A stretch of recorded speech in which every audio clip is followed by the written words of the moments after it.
Momento de abrir el análisis, la letra pequeña de los grandes temas. Lorenzo Ramírez, periodista económico, muy buenos días. ¿Qué tal? Muy buenos días, Eva. ¿Cómo estás? Bueno, pues bien, llegamos después de un fin de semana intenso, también con muchos titulares. Ucrania va a tener final acceso a ese dinero, se atasca el plan de ayuda estancado desde finales del año pasado y por tanto accede, ¿no?, a lo que es el dinero de los contribuyentes de Estados Unidos, y no por Ucrania, sino por las tensiones, la emergencia en Oriente Medio. ¿Quién lo iba a decir, no? No hay mal que por bien no venga, supongo que estará pensando ahora mismo Zelensky. Ha sucedido realmente lo que parecía imposible, un desbloqueo del envío de dinero a Ucrania por parte de los legisladores de Estados Unidos, que se ha producido pues precisamente gracias al intercambio de golpes entre Irán e Israel en el teatro de operaciones de Oriente Medio, que, como bien comentabas hace unos minutos, pues ya se ha cobrado una primera víctima, sobre todo ese jefe, ¿no?, de la inteligencia interna israelí, que bueno, pues tenía ya un problema grave con todo lo sucedido después del 7 de octubre y especialmente pues este pasado fin de semana, el anterior, con el ataque de Irán. En realidad han sido dos ataques, uno de Irán a Israel, otro de Israel a Irán, sobre todo el último protagonizado por los mini drones israelíes, que se ha tratado de una escaramuza sin consecuencias graves, aunque haya fuentes que están apuntando a que un F-35, un avión de combate con armamento nuclear, habría sido derribado cuando salía del espacio aéreo jordano. Esto no está confirmado, hay mucha gente que nos ha preguntado por ello, por eso quería mencionarlo. En teoría este avión iría rumbo a Irán, es una información que ha dado Pepe Escobar y que bien podría ser una intoxicación de los servicios de inteligencia, aunque no podemos saberlo de momento con los datos que tenemos hasta ahora. Lo que sí es evidente es que este intercambio de golpes entre Teherán y Tel Aviv, avisados con antelación y neutralizados por los sistemas de defensa aérea, han permitido que este fin de semana pues, la Cámara de Representantes de Estados Unidos aprobara un paquete de ayuda exterior por un monto total de 95.000 millones de dólares. La gran mayoría van a ir al régimen de Kiev. Se demuestra lo que algunos planteábamos, ¿no? Este paquete de ayuda a Israel y a Taiwán en realidad era una excusa para seguir enviando armas y sobre todo dinero a Zelensky, cuyo presidente pues consigue ese ansiado objetivo en buena medida porque el presidente de la Cámara, el republicano Mike Johnson, ha conseguido doblar el brazo a los numerosos miembros de su partido que rechazaban seguir enviando este dinero a Ucrania. Incluso les ha engañado, lo han denunciado en las últimas horas, ha incumplido parte de sus promesas, sobre todo al desligar este paquete de ayuda a las medidas de control de la frontera que reclamaban sus compañeros de bancada y que parecía que era la moneda de cambio que al final pues, se ha quedado en agua de borrajas. Y la oposición al envío del dinero a Kiev no se fundamentaba solo en una cuestión ideológica, reclamando ese lema de Donald Trump de America First, América primero, sino porque todos los fondos que se han mandado hasta ahora a Zelensky pues no han sido ni fiscalizados ni auditados debidamente, algo que en el país norteamericano no es nada habitual porque se suele vigilar hasta el último dólar del contribuyente que se entrega a gobiernos extranjeros, máxime cuando estos tienen un largo historial de corrupción, según los propios parlamentarios norteamericanos y según los propios parlamentarios europeos, con sendos informes publicados antes de que se produjera esa intervención militar rusa en la guerra del Donbass, ¿no? Este ha sido un debate recurrente en el país desde hace muchos meses. Se ha llegado incluso a defender desde el Departamento de Estado que el dinero que se entrega a Kiev luego vuelve otra vez a las arcas públicas estadounidenses en forma de impuestos que pagarían las empresas militares, que a su vez son las que reciben los fondos, que es un argumento tan execrable que muestra también hasta qué punto los ciudadanos pues, no apoyan estos supuestos paquetes de ayuda que solo sirven para alargar una guerra que ya hace mucho tiempo que perdió el ejército ucraniano, ya todo el mundo lo admite sin tapujos, y cuyo mantenimiento pues, solo sirve a los intereses de la OTAN para seguir intentando aislar a Rusia de sus antaños socios europeos, ¿no? Antes comentabas también la decisión de Polonia de decir que quiere armamento nuclear. Hay poca gente que sepa que antes de la voladura del Nord Stream y antes de que se produjera esa intervención militar rusa en el Donbass, Zelensky también pidió que Ucrania tuviera armamento nuclear. Bueno, pues tenemos muchos ejemplos en la historia, ¿no?, de lo que sucede cuando pones armas nucleares en la puerta de un enemigo. La crisis de los misiles de los años 60, ¿verdad?, entre Rusia y Estados Unidos, con esos misiles que iban a llegar a Cuba y ese presidente Kennedy que vivió aquellos 13 días que luego dieron lugar, ¿no?, a la famosa película también, que yo recomiendo a todo el mundo que la vea, así como la de Oppenheimer, para que se den cuenta de la locura en la que nos quieren meter nuestros gobernantes, ¿no? No hay que dejar de lado que todo lo que tiene que ver con Ucrania es el intento, sobre todo de los ideólogos de Washington, de acabar con cualquier posibilidad de que exista una unión euroasiática en la que también esté China y que amenace la hegemonía de Estados Unidos en el medio y largo plazo. Se ha aprovechado también este paquete normativo para ampliar los poderes también policiales del FBI y de las agencias federales para espiar a sus propios ciudadanos y a los ciudadanos extranjeros, lo cual pues ha pasado también un poco de puntillas sobre toda esta actualidad y realmente pues es un problema para la democracia. Y también pues ese fin de TikTok, al menos que pase a manos norteamericanas del todo, ¿no? Un paquete que se ha aprovechado para hacer un poco con nocturnidad y alevosía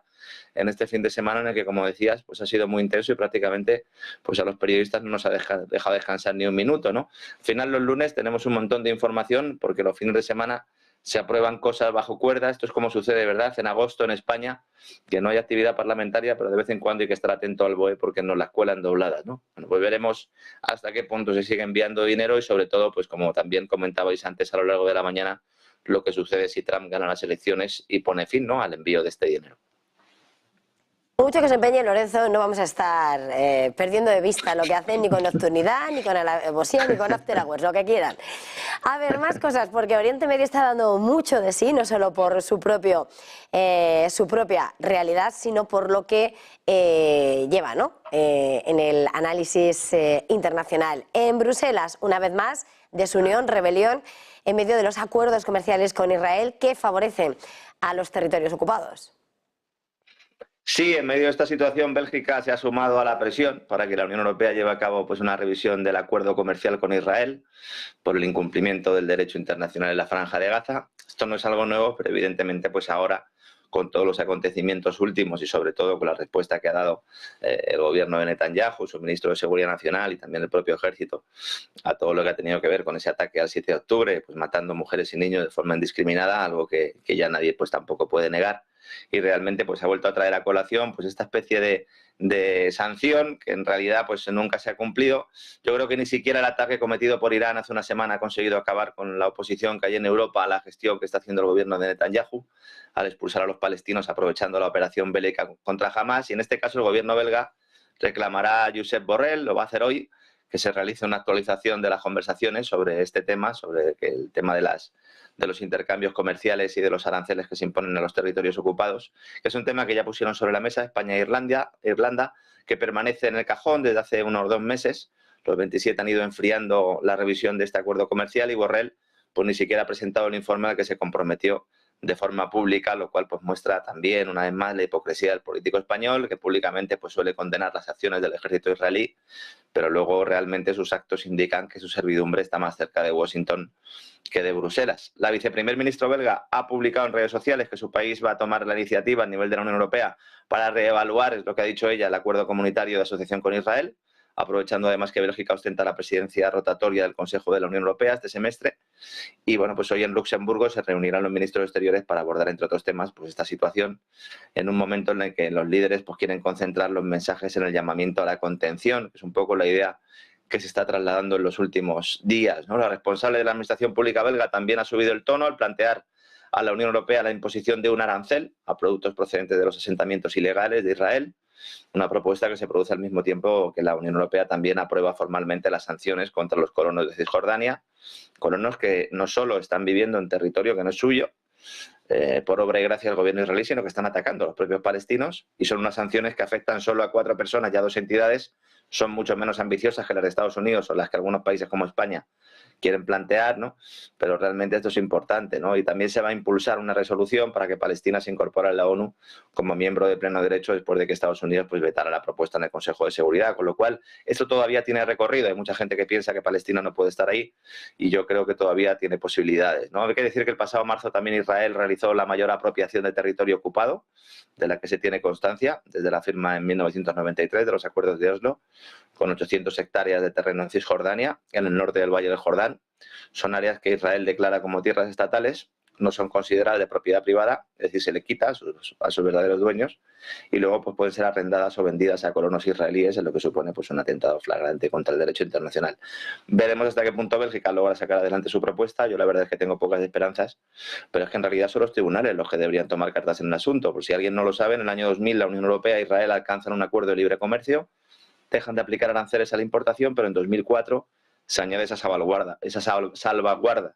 que quedarían excluidos de esta ventaja aquellos artículos que vinieran de los asentamientos ilegales israelíes en los territorios ocupados. Esto es algo que España pues, también ha planteado en algunas ocasiones en las aduanas y bueno, pues veremos hasta qué punto todo lo sucedido puede impulsar una sanción de este tipo, que yo creo que al final, pues en términos diplomáticos podrá estar muy bien, pero a Israel pues yo creo que se la trae bastante al fresco, ¿no? Cisjordania, Jerusalén Este y Gaza debían formar parte del Estado de Palestina, tal como se acordó en Oslo en 1993, pero ahí hay una ocupación militar y unos asentamientos ilegales. Estamos hablando en Cisjordania 144 colonias y 100 puestos de control con control biométrico donde se trata a los palestinos como si fueran básicamente ganado. Esto que tantos han denunciado durante muchas épocas de la historia, pues no termina de acabarse básicamente por el poder que tiene el lobby israelí en la Casa Blanca. El lobby israelí que no es el lobby judío. Me gustaría hacer una diferencia notable entre los judíos y los israelíes y luego a su vez entre judíos israelíes y el gobierno de Israel. Porque claro, cualquier crítica al gobierno de Israel se considera una crítica antisemita.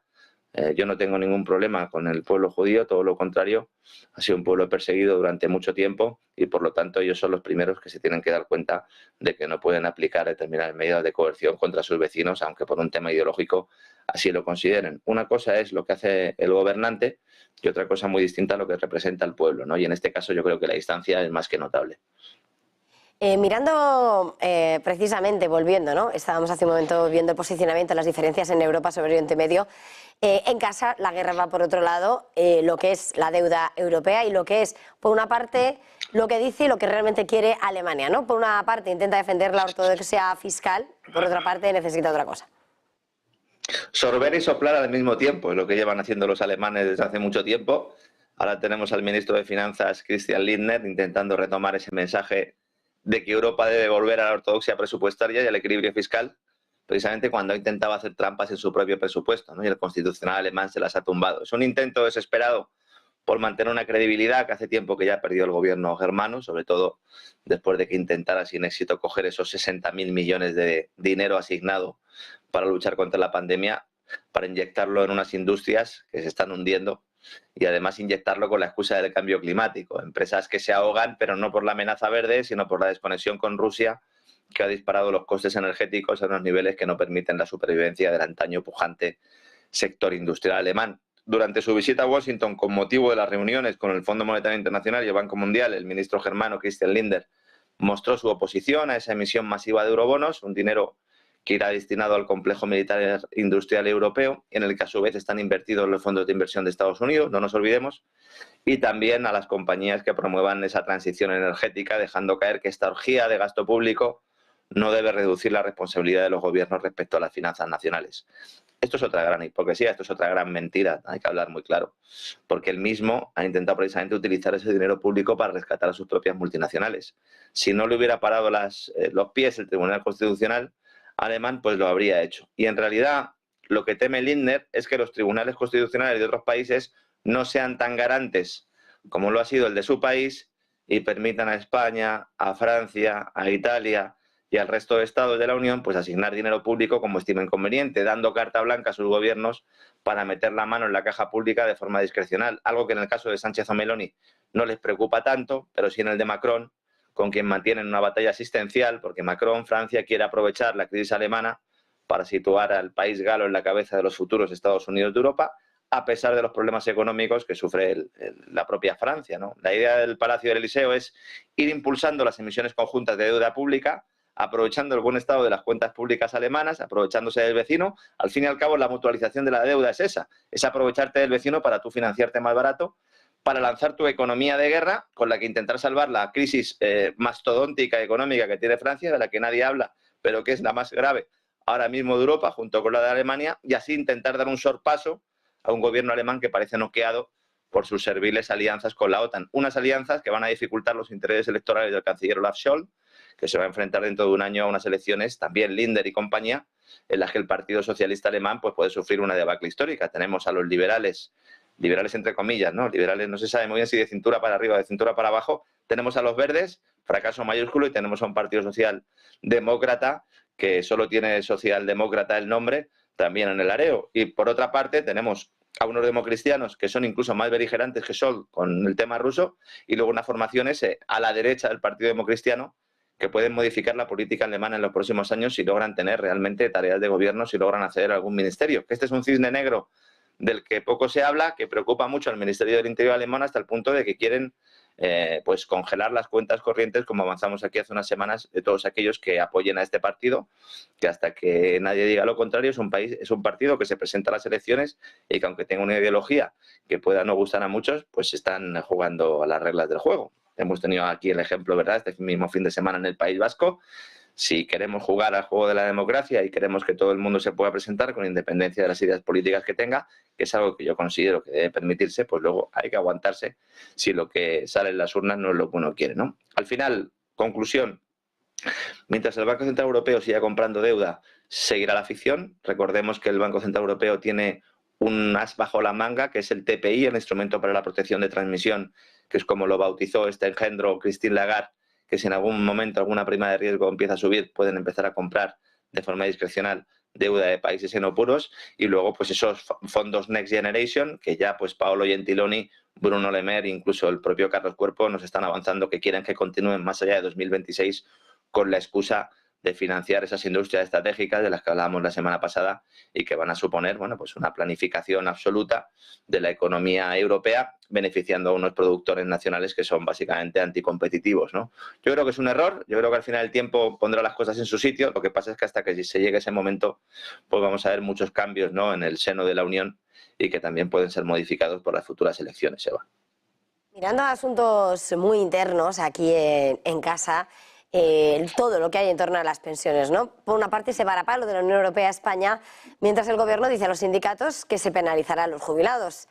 ¿De qué se está hablando en concreto? Bueno, el gobierno al final ha confesado lo que es evidente, ¿no? Ha enviado una carta a los agentes sociales diciendo que van a bajar las pensiones, y al final se demuestra lo que algunos llevamos años denunciando, que el anterior ministro de Seguridad Social, José Luis Escrivá, mintió primero a los españoles y luego a las autoridades comunitarias respecto a la reforma de las pensiones. Porque primero se comprometió con Bruselas a aprobar una reforma que rebajara la factura anual de los pagos a los jubilados.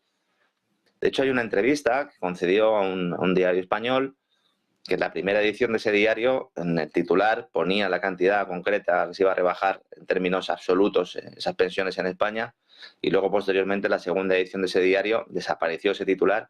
por orden directamente del propio Ministerio de la Seguridad Social, que no quería que se conociera esa promesa. Es importante destacar, porque muchas veces los que estamos analizando esto no lo hacemos y se preocupan mucho los jubilados. No está sobre la mesa la rebaja de las pensiones a los jubilados actuales, sino que está sobre la mesa la rebaja de las pensiones a los jubilados futuros. Y esto es importante y relevante. Es verdad que a lo mejor habría que plantear que algunas pensiones en España, sobre todo las máximas, deberían rebajarse por un tema de sostenibilidad, ahora que está tan de moda esta cuestión, pero evidentemente supondría engañar a unos jubilados que han estado trabajando con una promesa de pago que ahora se violaría. Es una promesa de pago que se va a violar en el caso de nuestras generaciones, en el caso tuyo y mío, Eva, por poner un ejemplo. Nosotros pues vamos a sufrir realmente un cambio en las reglas del juego, y nadie quiere hablar de ello porque, claro, si uno habla de ello claramente pues se pierden elecciones. Cuando Escrivá planteó esa rebaja a Bruselas, se descubrió, fue publicado por algunos medios de comunicación, entonces él salió y lo negó por intereses electorales. Y al final no ha contentado ni a unos ni a otros, porque ni siquiera a los actuales pensionistas, a los que ha subido la prestación por encima del IPC, pues se les puede decir que están contentos, porque luego se les ha castigado también con mayores impuestos. Y en realidad la reforma de las pensiones que promovió el ministro pues nació para ser un fracaso, como advirtieron todos los especialistas en la materia. Yo siempre recomiendo sobre esto leer y escuchar a Ángel de la Fuente, que hace unos días en una conferencia hablaba del sinsentido que supone el hecho de que haya una supuesta hucha de las pensiones que se llena con emisiones de deuda pública para que parezca que hay un colchón financiero que es inexistente. Es como si una persona empleara una tarjeta de crédito para sacar dinero a un cajero automático y después cogiera los billetes, entrar en la sucursal bancaria e ingresar el dinero en su cuenta corriente. ¿Esto es ahorrar? Evidentemente no. Esto es una irresponsabilidad, porque los intereses de esa deuda hay que pagarlos, que es una deuda que en el caso de la Seguridad Social española supera con creces los 100.000 millones de euros, que es una cifra que desde luego no es sostenible, por emplear ese concepto que tanto gusta a los ingenieros sociales del siglo XXI. Por eso, cuando el gobierno español dice ahora que quiere llenar el fondo de reserva de las pensiones con 25.000 millones de euros al final de la legislatura, pues lo que en realidad quiere decir es que venderá bonos para conseguir este dinero, bonos que tendrá que pagar al 3, al 4 o al 5%, para tener un dinero en una cuenta corriente que sirva como espejismo, como gran mentira de lo que es a todas luces, hablemos claro, de la quiebra de un sistema de protección social que no es capaz de financiarse a sí mismo, a pesar de tener las cotizaciones sociales, el impuesto al trabajo, muy por encima de la media europea. Es cierto que el agujero se debe en buena medida a que la Caja de la Seguridad Social está financiando pensiones no contributivas, que seguramente deberían ir a cargo de los presupuestos generales del Estado, pero entonces se revelaría una vez más la fragilidad de unas cuentas públicas españolas que no son capaces de tener superávit desde hace casi 20 años, a pesar de que hay crecimiento del Producto Interior Bruto y de que los ingresos fiscales están en niveles récord. ¿Por qué no hay superávit? ¿Cuál es la causa? Pues la explicación es muy sencilla. España, como el resto de economías desarrolladas, están creciendo de forma artificial mediante el endeudamiento en una huida hacia adelante que solo tiene un único final: la reestructuración forzosa. Y esto se puede hacer mediante ajustes que afecten a servicios públicos o mediante inflación, o una combinación de ambas. Una inflación que, a pesar de estar ahora en niveles mucho más bajos que hace un año, ha venido para quedarse, diluyendo en buena medida esa enorme deuda que nunca va a ser devuelta, pero que va a seguir generando un importante gasto en intereses. Y al final, volviendo al tema de las pensiones y por terminar, las sucesivas reformas irán rebajando la cuantía de las pensiones futuras, no de los jubilados actuales, retrasando la edad de jubilación, creando impuestos específicos para pagar a los que se fueron jubilando antes de que se aprobaran las reformas, y esta pues es la realidad que no se quiere admitir, porque entonces se perderían votos, porque evidentemente pues nadie gana elecciones diciendo que va a bajar las pensiones, ¿eh? En ese lema, ahí está lo que se dice y lo que se hace. Lorenzo Ramírez, una vez más ha sido un placer. Gracias, feliz jornada, feliz negocio. Muchas gracias, Eva, un abrazo. Y nosotros en este punto vamos a acercarnos a la clave sostenible.